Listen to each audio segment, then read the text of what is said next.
सदाशिवसमारम्भां शङ्कराचार्यमध्यमाम् अस्मदाचार्यपर्यन्तां वन्दे गुरुपरम्पराम्। हरिः ओं श्रीगुरुभ्यो नमः। हरिः ओं वसुदेवसुतं देवं कंसचाणूरमर्दनं देवकी परमानन्दं కృష్ణం వందే జగద్గురుం. మనం భగవద్గీత 127వ క్లాస్లో ఉన్నాము. అంతకుముందు క్లాసుల్లో 11వ అధ్యాయం ముగించుకోవటమే కాక సారాంశాన్ని కూడా దిగ్విజయంగా ముగించుకున్నాము. ఇప్పుడు 12వ అధ్యాయంలోకి అడుగు పెట్టబోతున్నాం. అధ్యాయం పేరు భక్తి యోగం. ముందు భక్తి యోగంలో శ్లోకాలు 1 నుంచి 10 వరకు చాంట్ చేస్తాను. ఓం శ్రీ పరమాత్మనే నమః. అథ ద్వాదశోऽధ్యాయः భక్తియోగः. అర్జున ఉవాచ ఏవం సతతయుక్తాయే భక్తాస్త్వాం పర్యుపాసతే ఏ చాప్యక్షరమవ్యక్తం తేషాం కే యోగవిత్తమాః. శ్రీ భగవానువాచ మయ్యావేశ్య మనో ఏ మాం నిత్యయుక్తా ఉపాసతే శ్రద్ధయా పరయోపేతాః తే మే యుక్తతమా మతాః. ఏ త్వక్షరమనిర్దేశ్యం అవ్యక్తం పర్యుపాసతే సర్వత్ర గమచింత్యం చ కూటస్థమచలం ధ్రువం సంనియమ్యేంద్రియగ్రామం సర్వత్ర సమబుద్ధయః తే ప్రాప్నువంతి మామేవ సర్వభూతహితే రతాః. క్లేశోऽధికతరస్తేషాం అవ్యక్తాసక్తచేతసాం అవ్యక్తా హి గతిర్దుఃఖం దేహవద్భిరవాప్యతే. ఏ తు సర్వాణి కర్మాణి మయి సన్యస్య మత్పరాః అనన్యేనైవ యోగేన మాం ధ్యాయంత ఉపాసతే తేషామహం సముద్ధర్తా మృత్యు సంసార సాగరాత్ భవామి నచిరాత్ పార్థ మయ్యావేశిత చేతసాం. మయ్యేవ మన ఆద్యస్వ మయి బుద్ధిం నివేశయ నివసిష్యసి మయ్యేవ అత ఊర్ధ్వం న సంశయః.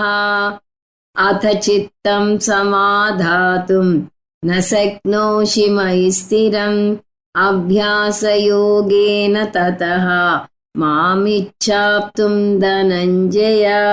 అభ్యాసేప్యసమర్థోసి మత్కర్మ పరమో భవ మదర్థమపి కర్మాణి కుర్వన్ సిద్ధిమవాప్స్యసి. శంకర భాష్యానికి 2 ఉపభాష్యకారులు భాష్యం రాశారు. వారు ఆనందగిరి రామరాయ కవి. రామరాయ కవి ఉపభాష్యాన్ని భాష్యోకర్ష ప్రకాశిక అంటారు. ఆయన భక్తి యోగం గురించి ఉన్న అపోహను తొలగిస్తారు. భక్తి యోగం 3వ యోగం అనుకుంటారు చాలా మంది. ఎలాగైతే కర్మయోగం జ్ఞానయోగం ఉందో అలా భక్తి యోగం 3వ యోగం అనుకుంటారు. వారు అనుకోవడానికి బీజం ఈ భక్తి యోగం అనే ఈ అధ్యాయం. కానీ రామరాయ కవి ఈ వాదనని బలంగా ఖండిస్తూ 3 వాదనలు చెప్తారు. మొదటిది 3వ యోగం లేదు, కృష్ణ పరమాత్మే ఆ విషయం 3వ అధ్యాయంలో స్పష్టం చేశాడు అంటారు. ఏమిటి ఆ శ్లోకం? లోకేస్మిన్ ద్వివిధా నిష్టా పురా ప్రోక్త మయానక జ్ఞానయోగేన సాంఖ్యానాం కర్మయోగేన యోగినాం. లోకంలో 2 యోగాలున్నాయి, అవి కర్మయోగం జ్ఞానయోగం అని చెప్పాడు. అంటే కృష్ణ పరమాత్మ 3వ యోగం ఉందన్నాడు అని వాదించటానికి వీల్లేదు. 2వ వాదన, అలా అయితే మరి ఈ అధ్యాయానికి భక్తి యోగం అని ఎందుకు పేరు పెట్టారు? భక్తి యోగం పేరు వల్ల భక్తి యోగం ఉంది అని అనుకునేటట్టయితే భగవద్గీతలో 18 యోగాలు ఉండాలి, అన్ని లేవు. అందువల్ల యోగం అంటే విషయం లేదా అంశం, అది ఒక సాధన కాదు. అర్జున విషాద యోగంలో ఏం సాధన ఉంది, దైవాసుర సంపద్ విభాగ యోగంలో ఏం సాధన ఉంది. కాబట్టి భక్తి యోగం అంటే సాధన కాదు, భక్తి గురించిన అంశం అని అర్థం. మూడవ వాదన ఏవం సతతయుక్తాః అని మొదటి శ్లోకంలో వస్తుంది. దాని అర్థం కర్మయోగులు అని. అక్షరం అవ్యయం అని వస్తుంది, దాని అర్థం జ్ఞానయోగులు అని. అంతేగాని భక్తి గురించి ఎక్కడా లేదు. ఈ కారణాల వల్ల భక్తి యోగం అనే సాధన విడిగా లేదు అని అర్థమవుతున్నది. సో భక్తి యోగం అనే ఈ చిన్న అధ్యాయం భక్తి గురించి ఉన్న అనేక అపోహలను తొలగిస్తుంది. ఇది చాలా చిన్న అధ్యాయం, 20 శ్లోకాలు మాత్రమే ఉన్నాయి ఇందులో, కానీ చాలా ముఖ్యమైన అధ్యాయం. ఎందుకంటే ఈ అధ్యాయం వేదాంత సారాన్నే కాదు, మొత్తం వేద సారాన్నే సంపూర్ణంగా వివరిస్తుంది. ఈ అధ్యాయాన్ని ప్రధానంగా 2 భాగాలుగా విభజించవచ్చు. అవి 1 భక్తి యోగం శ్లోకాలు 1 నుంచి 12 వరకు, 2 భక్తి యోగ ఫలం శ్లోకాలు 13 నుంచి 20 వరకు. ముందు భక్తి యోగం యొక్క విహంగ వీక్షణం చూద్దాం. భక్తి నిర్వచనం ఏమిటి అంటే, భక్తి అంటే ఒక ప్రత్యేక సాధన కాదు, అనేక ఆధ్యాత్మిక సాధనలతో కూడినది. ఈ భక్తి యోగం యొక్క ఫలం మోక్షం. ఆధ్యాత్మిక సాధనలను వేదాలు 3గా విభజిస్తాయి. ముందు అధ్యాయంలో ఆఖరి శ్లోకాన్ని సూత్రభూత శ్లోకంగా చూసాం. అందులో భక్తి యోగాన్ని 3గా చూసాం. అవి కర్మ లక్షణ సాధన, ఉపాసన లక్షణ సాధన, జ్ఞాన లక్షణ సాధన. భగవద్గీత ఉపనిషత్తుల సారం కాబట్టి ఇందులో కూడా ఆ 3 సాధనలు చూస్తాము. నిజానికి భక్తి అనే పదాన్ని విడిగా వేదాల్లో కానీ ఉపనిషత్తుల్లో కానీ చూడం. కర్మయోగము ప్లస్ ఉపాసన యోగము ప్లస్ జ్ఞానయోగము = భక్తి యోగము. శాస్త్రం ఎందుకు ఈ 3ంటిని కలిపి భక్తి యోగంగా పేర్కొంది? ఎందుకంటే ఈశ్వర భక్తి ఉంటేనే ఈ 3 యోగాలు సాధ్యం అని అర్థం. కృష్ణ పరమాత్మ కూడా అదే విధంగా భావిస్తున్నాడు. ఈశ్వర భక్తి లేనిదే వీటిని ఆచరించలేం. అందువల్ల 3ంటిని కర్మ, ఉపాసన ప్లస్ జ్ఞానాన్ని కలిపి భక్తి యోగం అనవచ్చు. కానీ వాటి మధ్య భేదాలను చూడాలి అనుకుంటే వాటి స్థాయి భేదాలను ఆపాదించవచ్చు. భక్తి యోగం స్థాయి 1 కర్మయోగ లక్షణ భక్తి యోగం, భక్తి యోగం స్థాయి 2 ఉపాసన యోగ లక్షణ భక్తి యోగం, భక్తి యోగం స్థాయి 3 జ్ఞానయోగ లక్షణ భక్తి యోగం. లక్షణం అంటే ఆ రూపంలో భక్తి అని అర్థం. ఈ 3 దశలనే కృష్ణ పరమాత్మ 5గా విభజించాడు. కొన్ని చోట్ల మెట్లు చాలా ఎత్తుగా ఉంటే వాటిని పడగొట్టి ఇంకా చిన్న మెట్లు చేస్తాడు. ఆ విధంగా కృష్ణ పరమాత్మ కూడా ఈ 3 స్థాయిలను 5 స్థాయిలు చేశాడు. కాకపోతే కృష్ణ పరమాత్మ ఈ అధ్యాయంలో చెప్పుకు వచ్చేటప్పుడు పై స్థాయి నుంచి కింద స్థాయికి వస్తాడు. మనం తేలిగ్గా అర్థం అవటం కోసం కింద స్థాయి నుంచి పైకి వెళదాము ఇప్పుడు ఈ విహంగ వీక్షణలో.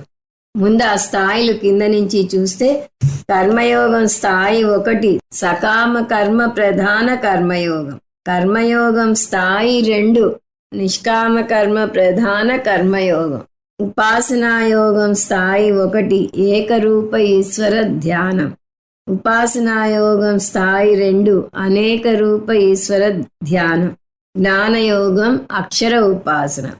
ఈ విధంగా కృష్ణ పరమాత్మ కర్మయోగాన్ని 2 దశలుగా, ఉపాసనాయోగాన్ని 2 దశలుగా విభజించారు. కానీ జ్ఞానయోగాన్ని అలాగే ఉంచారు. అందువల్ల 2 + 2 + 1 = 5. వీటిని వివరంగా చూద్దాము. మొదటిది సకామ కర్మ ప్రధాన కర్మయోగం. ఈ 2 దశల కర్మయోగాల్లో సూక్ష్మ భేదం ఉంది. మోక్షం మీద కోరిక లేనివారు, మానవ సేవ మీద ఆపేక్ష లేనివారు, స్వార్థపూరితులుగా ఉండేవారు ఈ రకం కేవల కర్మఠుల కింద వస్తారు. అంటే వారికి కోరిక ప్రాపంచిక విషయాలు, లౌకిక లక్ష్యాలు. అలా కోరితే తప్పేం లేదంటాడు కృష్ణ పరమాత్మ. ఎందుకంటే కోరికలను అణగదొక్కటం కూడా ప్రమాదమే. కోరికలను బుద్ధి అణగదొక్కితే మనస్సు ఆ కోరికలను ఎలాగోలా తీర్చుకోవాలి అనే తపనలో ఉంటుంది. అనగదొక్కబడిన కోరికలు ఎప్పుడో అగ్నిపర్వతంలా పేలే ప్రమాదం ఉంది. అందువల్ల అది చాలా ప్రమాదం. భగవంతుని మీద భక్తి లేకపోయినా, మోక్షం కోరకపోయినా, అర్ధకామాల వెంటే పరుగులు తీసినా పర్వాలేదు, కానీ ఆ కోరికలను పాటించటానికి 2 నిబంధనలు పాటించండి అంటున్నాడు కృష్ణ పరమాత్మ. ఏమిటవి? మొదటిది ధర్మబద్ధం. ఏ కోరిక కోరినా, ఏ లక్ష్యాలు పొందినా వాటిని ధర్మబద్ధంగానే పొందాలి, అక్రమ పద్ధతిలో పొందకూడదు. రెండవది ఈశ్వర ప్రసాదం. ఇది ఇంకా చాలా ముఖ్యమైన నిబంధన. లౌకిక సుఖాల వెంట పరుగులు తీసి వాటిని సాధించినా కూడా ఆ ఫలాలను అనుభవించే ముందు నా వల్లనే ఈ విజయం వచ్చింది అని విర్రవీగకుండా దాన్ని ఈశ్వర ప్రసాదంగా స్వీకరించాలి.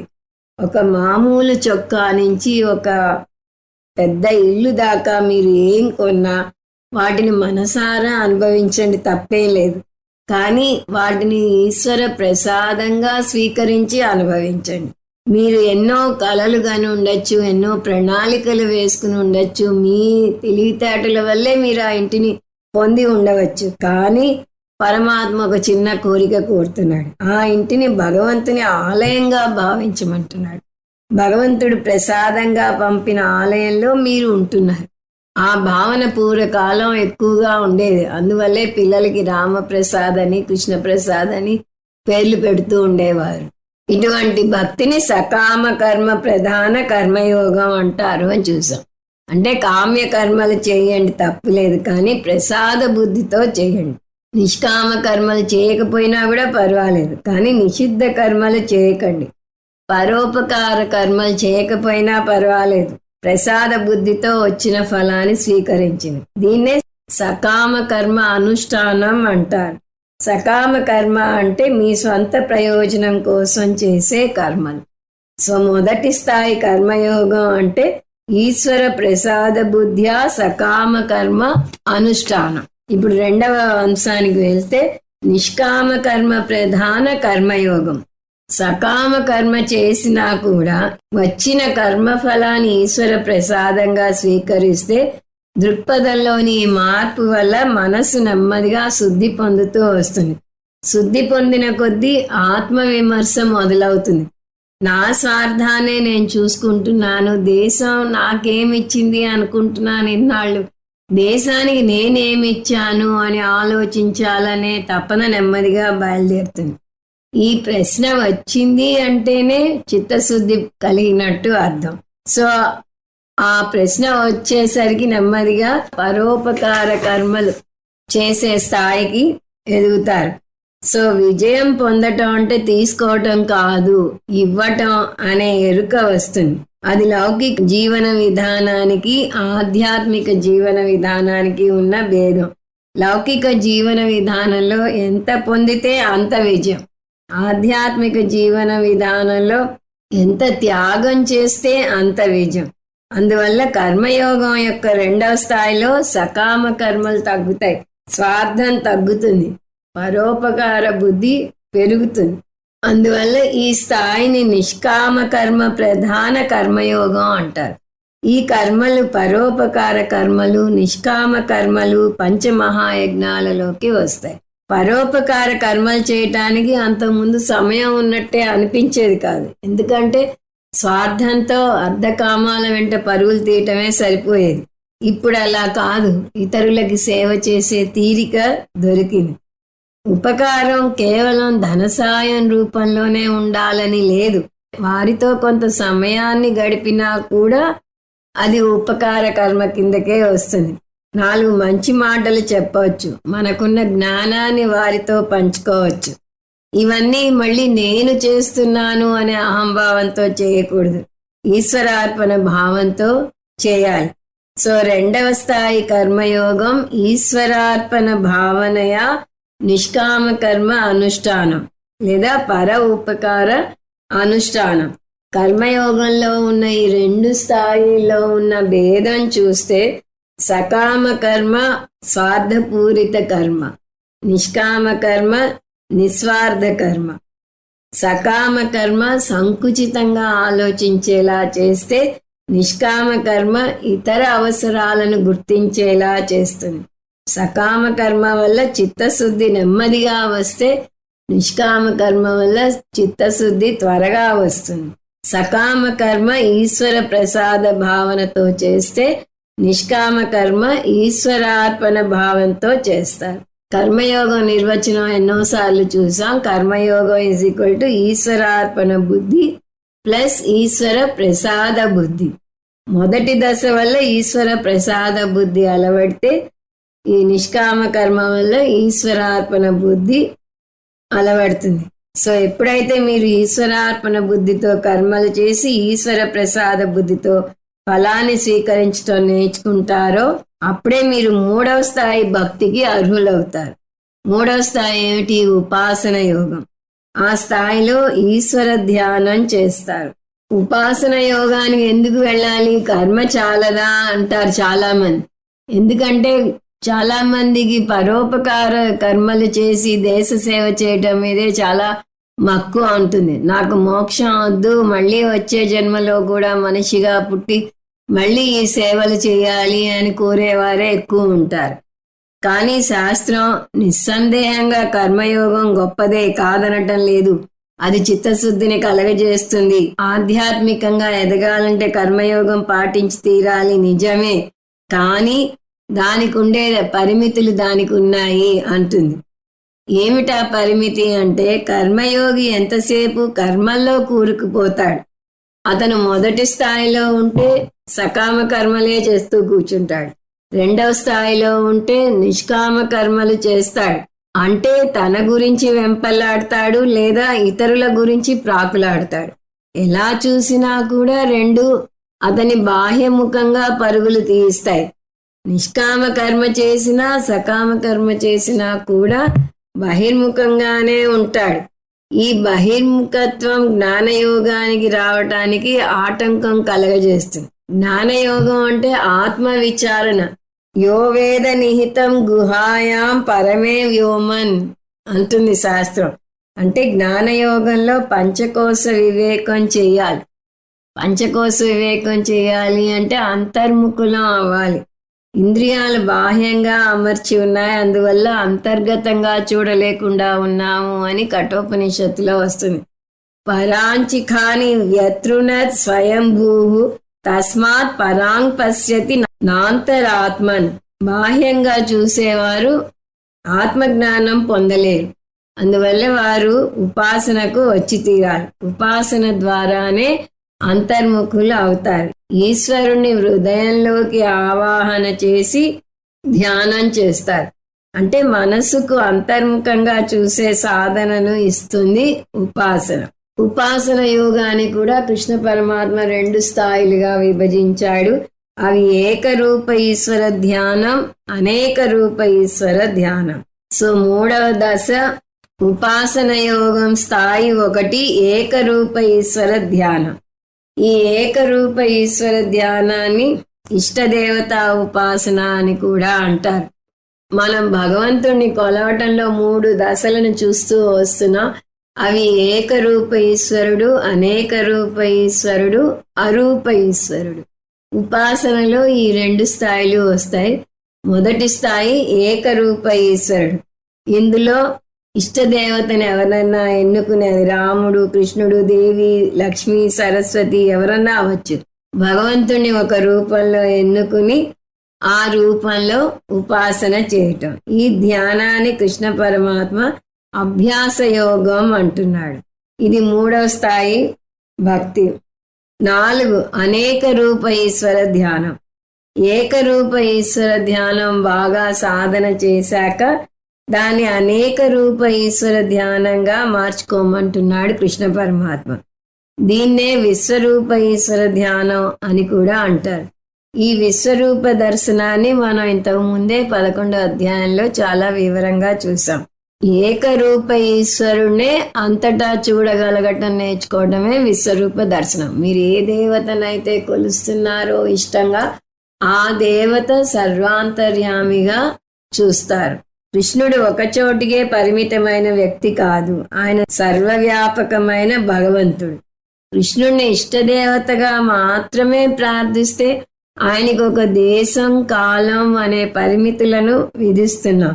సో రెండవ స్థాయి ఉపాసనా యోగం అనేక రూప ఈశ్వర ధ్యానం. కర్మయోగంలో 2 స్థాయిలకు సూక్ష్మ భేదాలు ఉన్నట్టే ఇక్కడ ఉపాసన యోగంలో కూడా 2 స్థాయిలకు సూక్ష్మ భేదాలు ఉన్నాయి. ఏమిటవి? ఏకరూప ధ్యానం చిత్త ఏకాగ్రతను పెంపొందిస్తే అనేక రూప ధ్యానం చిత్త వైశాల్యతను పెంపొందిస్తుంది. అలాగే ఏకరూప ధ్యానం ఏకరూప ఈశ్వరుని మీద చేస్తే అనేక రూప ధ్యానం అనేక రూప ఈశ్వరుని మీద చేస్తారు. 2 ఉపాసనలు సగుణ ఈశ్వర ధ్యానంలోకే వస్తాయి. సగుణ అంటే గుణాలు ఉన్న ఈశ్వరుడని అర్థం. విశ్వరూప ఈశ్వరుని కూడా అనేక గుణాలు ఉంటాయి. మనం విశ్వరూప దర్శనంలో చూసాం, కొన్ని గుణాలను వర్ణిస్తాడు అక్కడ అర్జునుడు. సో ఇవి ఉపాసనలో ఉన్న 2 స్థాయిలు. ఇంతవరకు మనం చూసినది బేరీజు వేస్తే కర్మయోగం 1, 2 స్థాయిలు కలిపితే ఈశ్వరార్పణ బుద్ధితో కర్మ చేయటం, ఈశ్వర ప్రసాద బుద్ధితో కర్మ ఫలాన్ని స్వీకరించడం. అయితే ఇది రివర్స్ ఆర్డర్లో జరుగుతుంది. ఉపాసన యోగం 1, 2 స్థాయిలు చూస్తే చిత్త ఏకాగ్రత ప్లస్ చిత్త వైశాల్యత ఏర్పడుతుంది. ఈ 2 కలిపితే అంటే కర్మయోగం ప్లస్ ఉపాసన యోగం కలిపితే జ్ఞాన యోగ్యత ప్రాప్తి కలుగుతుంది.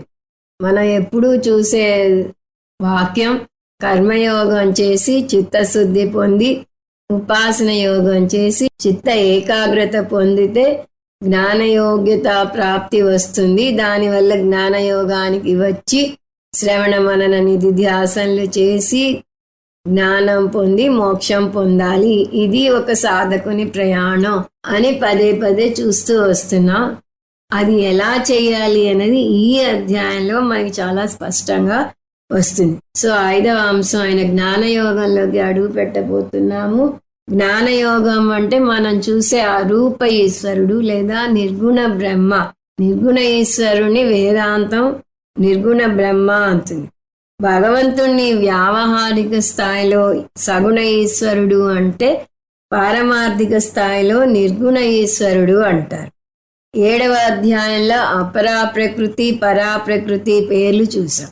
సగుణ ఈశ్వరుని అపరాప్రకృతి అని, నిర్గుణ ఈశ్వరుని పరాప్రకృతి అని అంటారు. అదే శాస్త్రంలో అయితే అపరాప్రకృతిని మాయా అని, పరాప్రకృతిని బ్రహ్మ అని అంటుంది. మనం ఇంతవరకు చూసింది అపరాప్రకృతి రూప ఈశ్వర ధ్యానం. ఇప్పుడు జ్ఞానయోగంలో నేర్చుకునేది పరాప్రకృతి రూప ఈశ్వర విచారణ. ఈశ్వర విచారణ స్థాయిలో మళ్ళీ 3 దశలు ఉన్నాయి. అవి శ్రవణం, మననం, నిధిధ్యాసనం. శ్రవణం అంటే ఊరికే వినటం కాదు, దాని నిర్వచనమే ఒక పెద్ద వాక్యం ఉంది. ఒక క్రమ పద్ధతిలో క్రమం తప్పకుండా కొన్ని సంవత్సరాల పాటు ఒక శ్రోత్రియ బ్రహ్మనిష్ట అయిన గురువు దగ్గర వేదాంత అధ్యయనం చేయాలి. ఇందులో ప్రతి పదము ముఖ్యమే. నేర్చుకునే పద్ధతి ఒకటి ఉంటుంది. ముందు తత్వబోధ నేర్చుకోవాలి, తర్వాత భగవద్గీత నేర్చుకోవాలి, దాని తర్వాత ఉపనిషత్తులు నేర్చుకోవాలి, దాని తర్వాత బ్రహ్మసూత్రాలు నేర్చుకోవాలి. అది క్రమ పద్ధతి. క్రమం తప్పకుండా కొన్ని సంవత్సరాల పాటు ఇన్ని నేర్చుకోవాలంటే 1 రోజు 2 రోజుల్లో అయిపోయేది కాదు. కొన్ని సంవత్సరాల పాటు నేర్చుకోవాలి. అది కూడా శ్రోత్రియ బ్రహ్మనిష్ట అయిన గురువు దగ్గర నేర్చుకోవాలి. ఆ గురువు శాస్త్రం నుంచి బోధించాలి, తనకేదో తోచినదిగా చెప్పకూడదు. అలా నేర్చుకుంటే అజ్ఞాన నివృత్తి ఏర్పడుతుంది. ఈ బోధలో నిర్గుణ ఈశ్వరుని గురించి నేర్చుకుంటారు. కేవలం నిర్గుణ బ్రహ్మ గురించి నేర్చుకుంటే అది పూర్తి జ్ఞానం అవదు. ఆ నిర్గుణ బ్రహ్మను నేనే అనే అంశం బాగా అర్థం అవ్వాలి. అహం బ్రహ్మాస్మి అనే జ్ఞానం పొందాలి. మీరు చైతన్యపరంగా బ్రహ్మ అని తెలుసుకోవాలి. ఇక్కడ మళ్ళీ ఒక చిన్న సూక్ష్మ భేదాన్ని చూడాలి. సగుణ బ్రహ్మ ఉపాసనకి నిర్గుణ బ్రహ్మ జ్ఞానానికి మధ్య కూడా సూక్ష్మ భేదం ఉంది. సగుణ బ్రహ్మలో ద్వైత భావన ఉంటే నిర్గుణ బ్రహ్మ జ్ఞానంలో అద్వైత భావన ఏర్పడుతుంది. సగుణ బ్రహ్మ ధ్యానంలో ఈశ్వరుడు వేరు, నేను వేరు అనుకుంటారు. నిర్గుణ బ్రహ్మ జ్ఞానంలో ఈశ్వరుడు నేను ఒకటే అని అర్థం చేసుకుంటారు. ఇది శ్రవణం వల్ల సాధ్యమవుతుంది. మననం అంటే నిశ్చయ జ్ఞానం పొందటం, బుద్ధిలో కలిగే సందేహాలను పారత్రోలుతుంది. సో మననం అంటే సంశయ నివృత్తి. అది మీరు మళ్ళీ వినటం ద్వారానో, గురువుని సందేహాలు అడిగి తీర్చుకోవటం ద్వారానో, తోటి శిష్యులతో చర్చలు జరిపి తీర్చుకోవటం ద్వారానో చేయవచ్చు. మూడవది నిధిధ్యాసనం. మొదటి 2 దశల్లో నిస్సంశయ జ్ఞానం పొందుతారు. కానీ ఆ జ్ఞానంలో నిలబడటం అంత తేలిక కాదు. ఎందుకంటే ఎప్పటి నుంచో కొన్ని సంవత్సరాలుగా పేరుకుపోయిన వాసనలు అంత తొందరగా పోవు. అందువల్ల జ్ఞాన నిష్టలో నిలబడాలి అంటే మనసులో ఉన్న రాగద్వేషాలను పారద్రోలగలగాలి. దానికి నిధిధ్యాసనం తోడ్పడుతుంది. ఇలా సంవత్సరాల తరబడి ఉన్న వాసనలను విపరీత భావనలు అంటారు. ఈ విపరీత భావనలు తొలగడానికి నిధిధ్యాసనం తోడ్పడుతుంది. ఈ నిధిధ్యాసనం ఎలా చేయాలి అంటే అనేక రకాలుగా చేయవచ్చు. మళ్ళీ శ్రవణం చేయవచ్చు, మీరు నేర్చుకున్నది రాయవచ్చు, ఈ తోటి వారికి బోధించవచ్చు, లేదా ఒక ధ్యానంలాగా మీరు నేర్చుకున్న పదాలను పదే పదే వల్లె వేసుకుంటూ ఉండవచ్చు. అహం బ్రహ్మస్మి అని, అహం నిత్య అని, అహం సత్య అని కొన్ని వాక్యాలు తీసుకుని వాటిని పదే పదే తలుచుకుంటూ ఉండవచ్చు. అది ఒక చోటే కూర్చుని చేయాలని లేదు. ఏ నది ఒడ్డుకో ఒంటరిగా వెళ్తూ కూడా చేయవచ్చు. ఈ విధంగా నిధిధ్యాసనం చేస్తే పొందిన జ్ఞానాన్ని జ్ఞాననిష్టగా మలుచుకోవడానికి వీలవుతుంది. సో జ్ఞానయోగం ఈజ్ ఈక్వల్ టు శ్రవణం ప్లస్ మననం ప్లస్ నిధిధ్యాసనం. జ్ఞానయోగం అంటే అక్షర ఉపాసన. అక్షర ఉపాసన అని ఎందుకు వచ్చింది అంటే ముండకోపనిషత్తులో బ్రహ్మను అక్షర బ్రహ్మ అని అంటుంది. బ్రహ్మకు అనేక నిర్వచనాలు చెప్తారు, అందులో అక్షర బ్రహ్మ ఒకటి. ఇక్కడ అక్షర ఉపాసన తీసుకుందాము. జ్ఞానం పొందేది నిర్గుణ బ్రహ్మ గురించి అని మర్చిపోకూడదు. నిర్గుణ బ్రహ్మ అంటే నిరాకార బ్రహ్మ. స్త్రీ పురుష భేదం కూడా ఉండదు. నా సన్న సన్న సదసన్న మహాన్న చాను నా స్త్రీ పుమాన్న చ నపుంసకమేక బీజం అని ధన్యాష్టకంలో వస్తుంది. కఠోపనిషత్తులో అశబ్దం అస్పర్శం అరూపం అవ్యయం తథారసం నిత్యం అగంధవచ్చయత్ అని వస్తుంది. అంటే రంగు, రుచి, రూపం, స్పర్శ, వాసనలు ఇవి ఉండవు ఈ నిర్గుణ బ్రహ్మకు అని వస్తుంది. సో ఈ 5 సాధనలు కలిపి భక్తి యోగం అంటారు. సో భక్తి యోగం ఈజ్ ఈక్వల్ టు కర్మయోగం 2 ప్లస్ ఉపాసన యోగం 2 ప్లస్ జ్ఞానయోగం. ఎవరిని నువ్వు భక్తి యోగం పాటిస్తావా జ్ఞానయోగం పాటిస్తావా అని అడగకూడదు. ఎందుకు?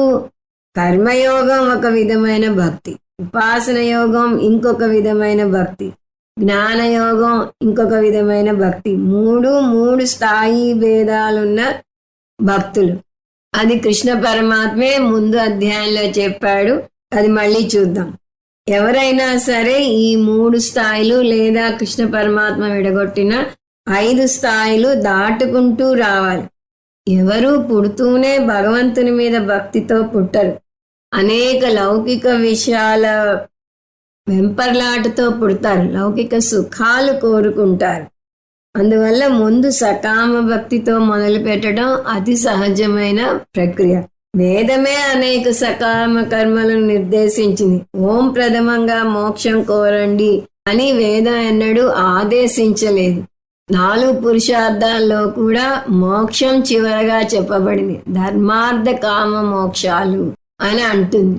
ధర్మపరంగా అర్ధకామాలు తీర్చుకుని మోక్షానికి రండి అంటుంది.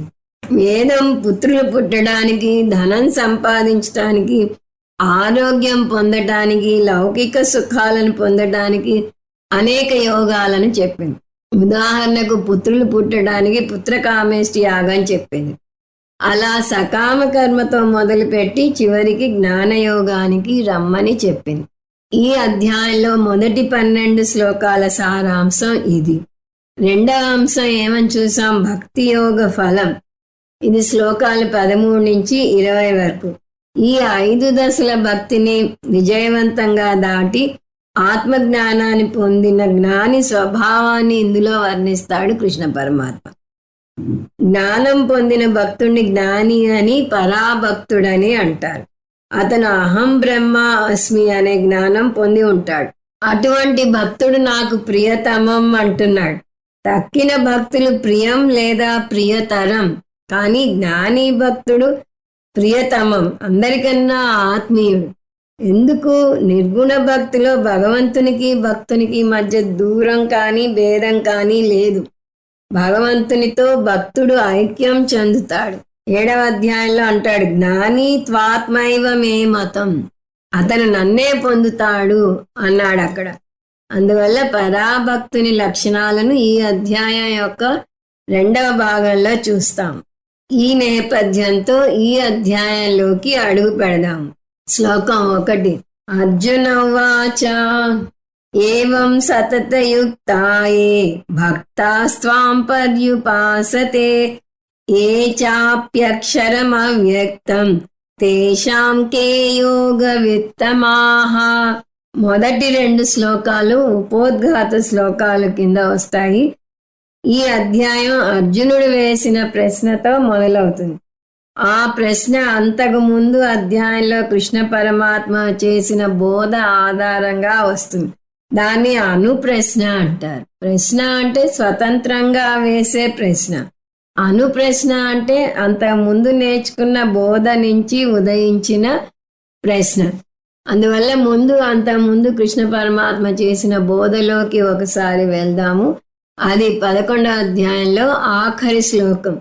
మత్కర్మ కృత్ మత్ పరమః మద్భక్త సంగవర్జిత నిర్వైర సర్వభూతేషు యస్స మామేతి పాండవ. ఈ శ్లోకం సారాంశాన్ని చూస్తే మత్కర్మ కృత్ భవ, ఓ అర్జున నువ్వు ముందు కర్మయోగివి అవు. కర్తగా ఏ పని చేసినా కూడా ఈశ్వరార్పణ బుద్ధితో చెయ్యి. తర్వాత వచ్చిన ఫలాన్ని ఈశ్వర ప్రసాద బుద్ధితో స్వీకరించు అన్నాడు. అంటే దైవానికి చేసే పూజ మాత్రమే కాదు, ఏ లౌకిక పని చేసినా కూడా కర్తగా ఈశ్వరార్పణ భావంతో చేయాలి, భోక్తగా ఈశ్వర ప్రసాద బుద్ధితో స్వీకరించాలి. మద్భక్త భవ అంటే మన లక్ష్యాన్ని భగవంతునిగా చేసుకోవాలి.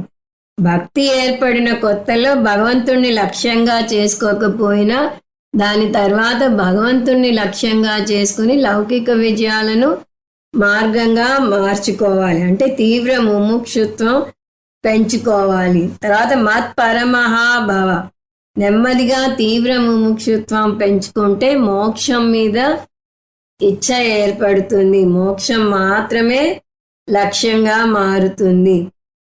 సంఘవర్జిత, ఉన్నతమైన విషయాల మీద ఆధారపడటం నేర్చుకున్న కొద్దీ తక్కిన విషయాల మీద ఆధారపడటం దానంతట అదే తగ్గుతూ వస్తుంది. నిర్వైర సర్వభూతేషు, ద్వేషం నుంచి దూరంగా జరుగు.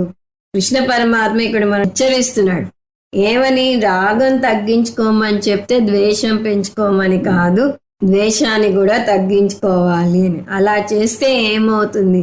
సహ మామేతి పాండవ, అటువంటి వ్యక్తి నన్నే ఖచ్చితంగా పొందుతాడు. ఎందుకంటే అతను మోక్షం పొందటానికి కావలసిన పరిస్థితులను నేను ఏర్పాటు చేస్తాను అని అన్నాడు. సో దాన్ని ఆధారంగా చేసుకుని అర్జునుడు ఒక ప్రశ్న వేస్తున్నాడు.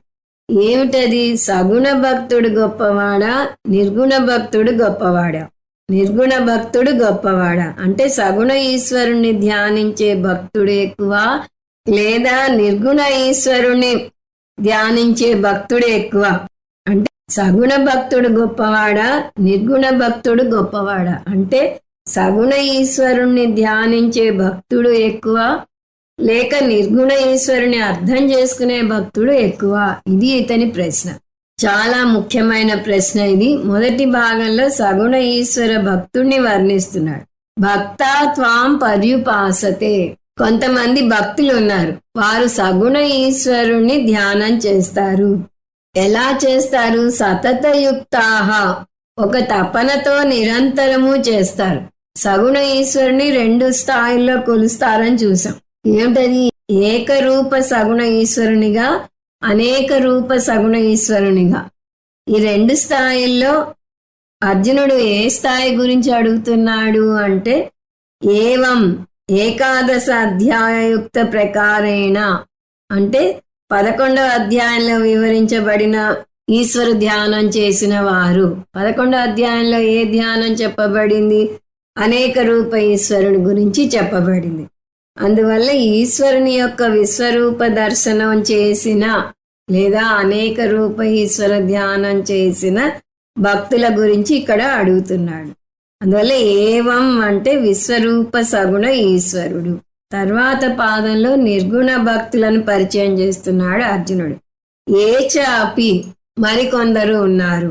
వారేం చేస్తారు? అవ్యక్తం అక్షరం పర్యుపాసతే. పర్యుపాసతే ఈ పాదంలో లేదు, మనం పై పాదం నుంచి తెచ్చుకున్నాం. అక్షరం బ్రహ్మ పరమం స్వభావోధ్యాత్మముచ్యతే అని 8వ అధ్యాయంలో కృష్ణ పరమాత్మ చెప్పాడు. ఆ అక్షరం పదాన్ని ఇక్కడ తీసుకొస్తున్నాడు అర్జునుడు. సో పరమం బ్రహ్మను అక్షర ఈశ్వరుడు అన్నాడు కృష్ణ పరమాత్మ ఆ అధ్యాయంలో. ఈ పరబ్రహ్మ గుణాతీతుడు. అందువల్ల అక్షరం బ్రహ్మ అంటే నిర్గుణ బ్రహ్మ, అవ్యక్తం బ్రహ్మ. అవ్యక్తం అంటే సర్వ ఇంద్రియ అగోచరం. ఈ నిర్గుణ బ్రహ్మ అవ్యక్తం అయితే ఎలా ఈ అవ్యక్త బ్రహ్మ మీద కొందరు ధ్యానం చేస్తారు? నిర్గుణ బ్రహ్మ ఆబ్జెక్ట్గా దొరకకపోతే ఎలా ధ్యానం చేస్తారు అనేది పెద్ద ప్రశ్న. దానికి ఒకటే జవాబు, బ్రహ్మను ఆబ్జెక్ట్గా కాదు సబ్జెక్ట్గా భావించాలి. పూజ్య స్వామీజీ అంటారు, మెడిటేట్ అపాన్ ద మెడిటేటర్ అని. ధ్యానం చేసే వ్యక్తి మీద ధ్యానం చేయాలి అంటే దాన్ని ఆత్మధ్యానం అంటారు.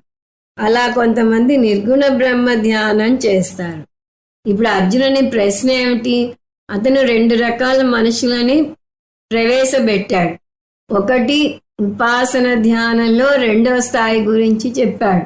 అంటే అనేక రూప ఈశ్వర ధ్యానం చేసేవారు ఒక కేటగిరీ అయితే, నిర్గుణ బ్రహ్మ జ్ఞానం పొందేవారు ఇంకొక కేటగిరీకి చెందిన వారు.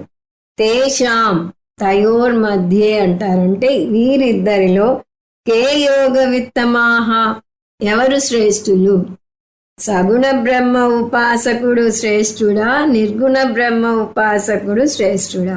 ఈ అనుప్రశ్నకి కృష్ణ పరమాత్మ జవాబు చెప్పబోతున్నాడు. మనం ఈ అధ్యాయంలో 5 దశల భక్తిని చూసాం. ఇక్కడ అర్జునుడు చివరి 2 తీసుకున్నాడు. 4వ దశ అయిన ఉపాసన స్థాయి 2వ స్థాయిని, 5వ స్థాయి అయిన జ్ఞానయోగాన్ని తీసుకుని ఈ రెండింట్లో ఎవరు శ్రేష్ఠుడు అని అడిగాడు. దానికి కృష్ణ పరమాత్మ ఏం జవాబు చెప్తాడో చూద్దాం. శ్లోకం 2.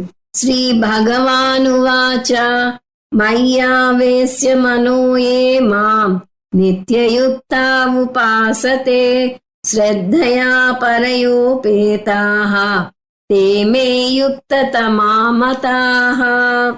ప్రశ్న ఏమిటి?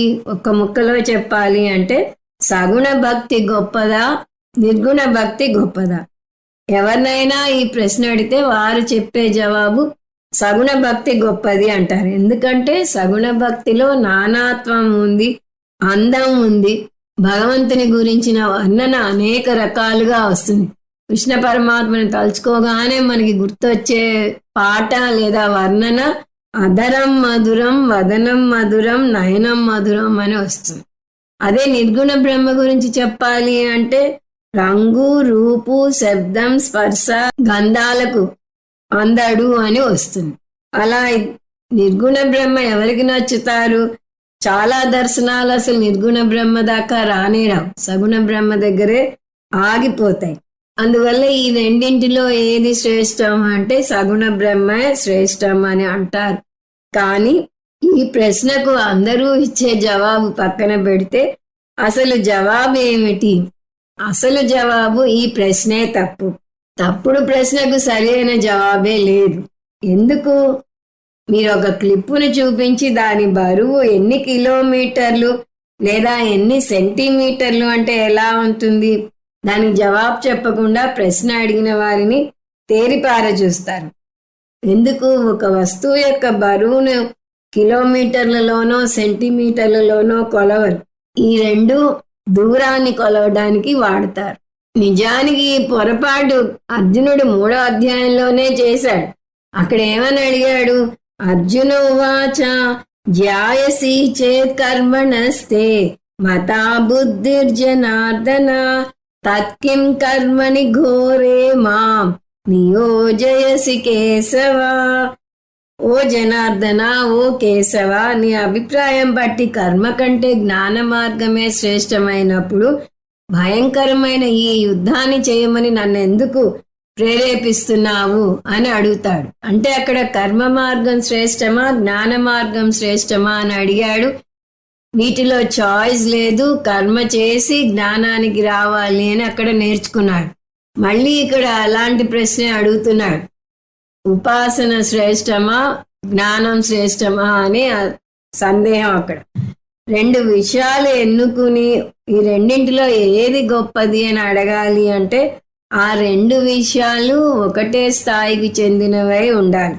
2 భిన్న విషయాలను పోల్చలేము. ఉదాహరణకి ఎవరైనా మీ ఇంటికి వస్తే మీరు అడిగే ప్రశ్న ఏంటి? ఏం తీసుకుంటారు? కాఫీనా, టీనా, కూల్ డ్రింకా, మజ్జిగ అని అడుగుతారు. వారు వాటిలో ఏదో ఒకటి చెప్తారు. అప్పుడు గ్లాసులో తాగుతారా కప్పులో తాగుతారా అని అడుగుతారు. దానికి కూడా వారు జవాబు చెప్తారు. అంతేగాని మీరు కాఫీ కావాలా గ్లాసు కావాలా అని అడగరు. గ్లాసుకి గ్లాసులో ఉండే వస్తువుకి మధ్య పోలిక కుదరదు. అదేవిధంగా 2 మార్గాలు ఉంటే ఏ మార్గంలో వెళ్ళాలి అనే సందేహం ఉండవచ్చు. 2 గమ్యాలు ఉంటే ఏ గమ్యాన్ని ఎన్నుకోవాలి అనుకోవచ్చు. అంతేగాని మార్గమా గమ్యమా అనే ప్రశ్న లేదు. మార్గాల మధ్య చాయిస్ ఉంటుంది, గమ్యాల మధ్య చాయిస్ ఉంటుంది, కానీ మార్గమా గమ్యమా అనే విషయంలో చాయిస్ లేదు. ఇలా ఎన్ని ఉదాహరణలన్నా చూడవచ్చు. ముందు ఈ ప్రశ్నే తప్పు అని అర్థం అవడానికి ఇన్ని ఉదాహరణలు చూడాల్సి వస్తుంది. 2 ప్యాంటులు చూపించి ఇందులో ఏది వేసుకోను అని మీరు ఎవరినైనా అడగవచ్చు. అలాగే 2 షర్ట్లు చూపించి రెండింటిలో ఏది వేసుకోను అని అడగటం సబబే. కానీ ప్యాంటు వేసుకోనా షర్టు వేసుకోనా అంటే ఆ ప్రశ్నే హాస్యాస్పదంగా ఉండి మీరు నవ్వుతున్నారు. కానీ అర్జునుని ప్రశ్న ఆ విధంగానే ఉంది. ఉపాసన చేయాలా జ్ఞానయోగానికి రావాలా అనే సందేహానికి చోట్లేదు. ఎందువల్లంటే ఉపాసన చేసి జ్ఞానయోగానికి రావాలి.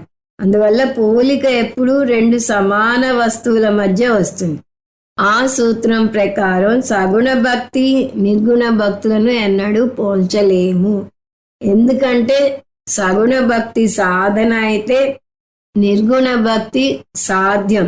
అంటే సాధన అంటే మార్గం, సాధ్యం అంటే గమ్యం. మార్గం ద్వారా గమ్యాన్ని చేరుకోవాలి. అంటే సగుణ భక్తి అనే మెట్టు ఎక్కి నిర్గుణ భక్తి అనే సాధ్యాన్ని చేరుకోవాలి. సగుణ భక్తి ద్వైతానికి సంబంధించింది, నిర్గుణ భక్తి అద్వైతం. సగుణ భక్తి భేదాన్ని చూపిస్తే నిర్గుణ భక్తి అభేదాన్ని చూపిస్తుంది. సగుణ భక్తి మార్గం అయితే నిర్గుణ భక్తి గమ్యం అవుతుంది. ఇలా ఏ విధంగా చూసినా ఈ రెండిటి మధ్య అనేక భేదాలున్నాయి, సారూప్యమే లేదు. అలాంటప్పుడు ఈ రెండింటిలో ఏది శ్రేష్టం అని ప్రశ్న ఎలా వేస్తాడు? సగుణ భక్తి లేనిదే నిర్గుణ భక్తి అసంభవం. నిర్గుణ భక్తికి రానిదే సగుణ భక్తి అసంపూర్ణం. అక్కడ 3వ అధ్యాయంలో ప్రశ్న అడిగినప్పుడు ఇంచుమించు ఇవే భావాలు చూసాం. అక్కడ కర్మకి జ్ఞానానికి మధ్య భేదం. కర్మయోగం పాటించనిదే జ్ఞానయోగం అసంభవం. జ్ఞానయోగానికి రానిదే కర్మయోగం అసంపూర్ణం అన్నాము అక్కడ. అందువల్ల ప్రతి ఒక్కరూ సగుణ భక్తిలో ఉండి దాని ద్వారా నిర్గుణ భక్తికి రావాలి. నిర్గుణ భక్తిని అభేద అద్వైత జ్ఞానం అంటారు. ప్రతి ఒక్కరి ప్రయాణం మనం ముందే చూసినట్టుగా కర్మయోగం పాటించి చిత్తశుద్ధి పొంది ఉపాసన యోగానికి వచ్చి చిత్త ఏకాగ్రత పొంది జ్ఞానయోగానికి రావాలి. ఇక్కడ అర్జునుడు కర్మయోగం గురించి అడగటం లేదు, ఉపాసన నుంచి మొదలెట్టాడు. అంతే భేదం. ఇప్పుడు 2 ముఖ్యమే. 2 సాధకునికి మేలు చేస్తాయి. మనం తీసుకునే ఆహారం విషయమే తీసుకుంటే ఒక రకమైన ఆహారంలో ప్రోటీనులు ఉంటే ఇంకొక రకంలో కార్బోహైడ్రేట్స్ ఉంటాయి. రెండు రకాలు అవసరమే. అలాగే ఒక ధ్యానం ఇచ్చే ఫలితాన్ని ఇంకొక ధ్యానం ఇవ్వలేదు. అందువల్ల రెండూ చేసి తీరాలి. రెండు రకాల ధ్యానాలు చేయాలన్నా కూడా సమస్య తీరదు. ఎలా చేయాలి దానికి కృష్ణ పరమాత్మే జవాబు తర్వాత చెప్తాడు. రెండింటినీ ఒకేసారి సాధన చేయలేము, ఒకదాని తర్వాత ఒకటి చేయాలి. మనం పోస్ట్ గ్రాడ్యుయేషన్ చేయాలి అంటే స్కూల్కి వెళ్ళాలి, జూనియర్ కాలేజీకి వెళ్ళాలి, గ్రాడ్యుయేషన్ చేయాలి, అప్పుడు పోస్ట్ గ్రాడ్యుయేషన్ అవుతుంది. ఎలాగో పోస్ట్ గ్రాడ్యుయేషన్ చేస్తాను కదా అని ముందే కాలేజీకి వెళ్తాను అంటే అది కుదరదు. ఇక్కడే ప్రశ్న చూడండి, నేను పోస్ట్ గ్రాడ్యుయేట్ అవ్వాలి అంటే స్కూల్కి వెళ్ళాలా కాలేజీకి వెళ్ళాలా అని ఎవరైనా ప్రశ్నిస్తే ఎంత హాస్యాస్పదంగా ఉంటుంది. రెండూ కావాలి అంటారు. రెండూ కావాలంటే అయితే రెండింటికి ఒకేసారి వెళ్ళొచ్చా? పొద్దున స్కూల్కి వెళ్తాను, సాయంకాలం కాలేజీకి వెళ్తాను, అలా వెళ్ళొచ్చా అంటే అది కుదిరే పనేనా? దానికి జవాబు మీకే తెలుసు. ముందు స్కూల్కి వెళ్ళి అర్హత పొంది, తర్వాత జూనియర్ కాలేజీకి వెళ్ళి, దాని తర్వాత డిగ్రీ కాలేజీకి వెళ్ళి, తర్వాత పోస్ట్ గ్రాడ్యుయేషన్కి రావాలి. మధ్య స్టేజెస్ మాట్లాడట్లేదు, స్కూలు కాలేజీ అంటున్నాం ప్రస్తుతం. సో స్కూల్కి వెళ్ళాక కాలేజీకి వెళ్ళాలి. సో ముందు కాలేజీకి వెళ్ళిపోతాను తర్వాత స్కూల్కి వెళ్తాను అనటం కుదరదు. ఇప్పుడు సంస్కృతం విషయం తీసుకోండి. 3 స్థాయిల్లో బోధిస్తున్నారనుకోండి. ప్రాథమిక స్థాయి, మాధ్యమిక స్థాయి, ఉన్నత స్థాయి. ప్రాథమిక స్థాయిలో అక్షరాలు నేర్పిస్తారు, మాధ్యమిక స్థాయిలో కొన్ని అంశాలు నేర్పిస్తారు, ఉన్నత స్థాయిలో పాణిని సూత్రాలు నేర్పిస్తారు. 3 ఒకేసారి నేర్చుకోలేరు, ఒకదాని తర్వాత ఒకటి నేర్చుకోవాలి. ఒకదాన్ని నేర్చుకున్నాక రెండవ దానికి వెళ్ళాలి అంటే అయితే దేని తర్వాత ఏది చేయాలి, ఏది ముందు నేర్చుకోవాలి? ముందు ఉన్నత స్థాయి నేర్చుకున్నాక ప్రాథమిక స్థాయి నేర్చుకోవచ్చా అంటే పాణిని సూత్రాలు నేర్చేసుకున్నాక అక్షరాలు ఎట్లా నేర్చుకుంటారు? అక్షరాలు వస్తే గాని మధ్యమ స్థాయికి వెళ్తే గాని పాణిని సూత్రాల స్థాయికి వెళ్ళలేరు.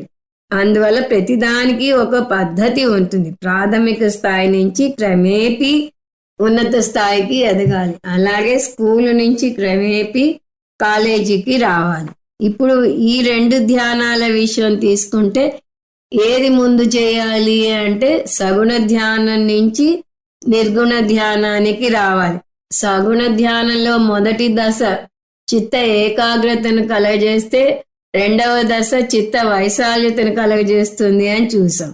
అందువల్ల సగుణ ధ్యానం చేసి చిత్త ఏకాగ్రత, చిత్త వైశాల్యత పొంది అప్పుడు నిర్గుణ ధ్యానానికి రావాలి.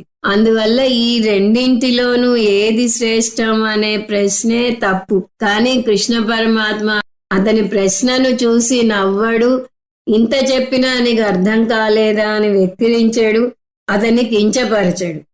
కొంతమంది ఏదైనా ప్రశ్న అడిగే ముందు వారే జాగ్రత్త పడతారు. నా ప్రశ్న మీకు అర్థం లేనిదిగా కనపడవచ్చు అని చెప్పేస్తారు అవతల వాళ్ళు నవ్వకుండా.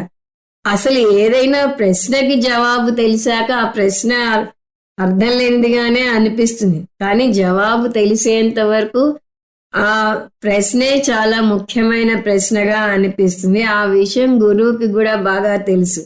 అందువల్ల కృష్ణ పరమాత్మ కూడా అర్జునుడు అడిగిన ప్రశ్నను విమర్శించకుండా, అతన్ని చిన్న చూపు చూడకుండా దానికి జవాబు నర్మగర్భంగా తెలివిగా చెప్తాడు. సగుణ బ్రహ్మ ఉపాసకులు గొప్పవారు, నిర్గుణ బ్రహ్మ భక్తులు నన్నే పొందుతారు అని అన్నాడు. ఈ నేపథ్యంతో ఈ శ్లోకం అర్థం చూద్దాం.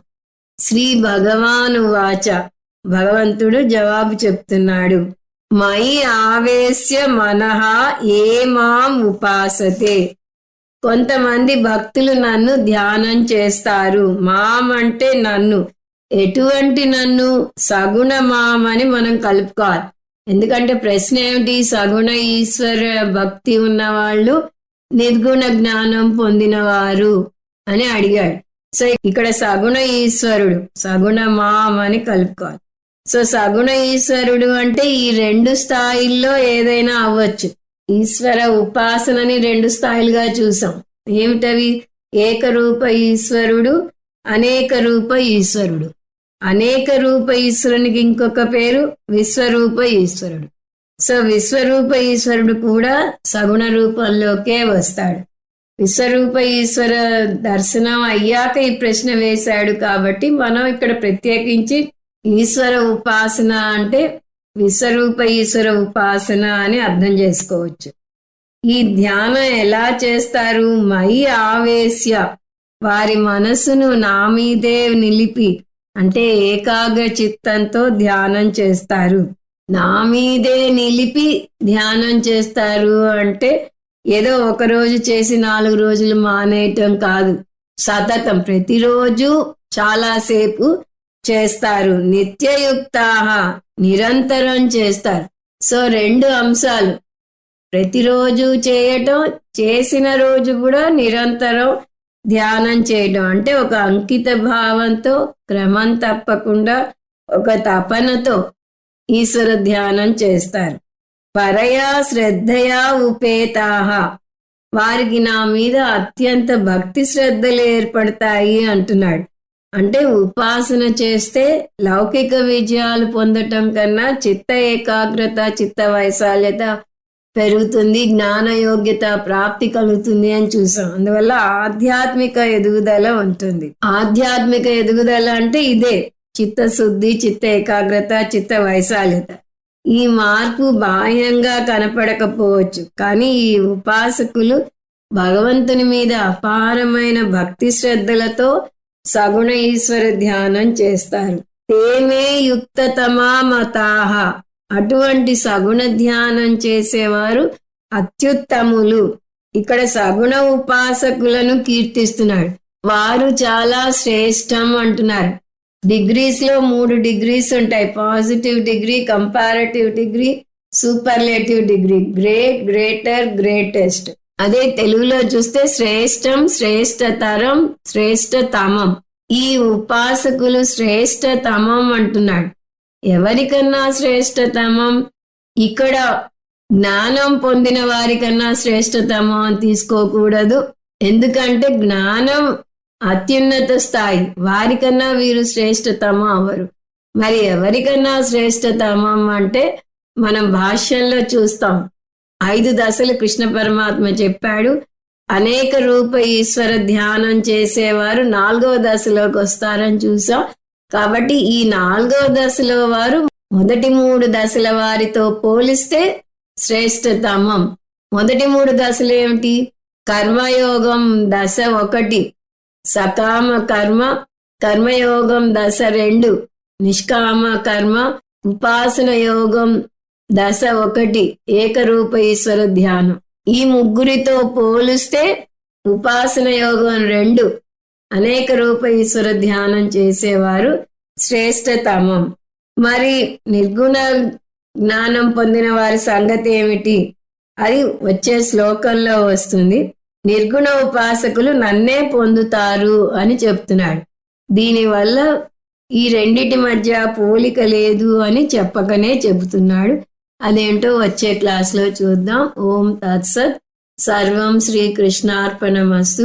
ఓం పూర్ణమద పూర్ణమిదం పూర్ణాత్ పూర్ణముదచ్యతే పూర్ణస్య పూర్ణమాదాయ పూర్ణమేవావశిష్యతే. ఓం శాంతి శాంతి శాంతి. హరి ఓం. శ్రీ గురుభ్యో నమః. హరి ఓం.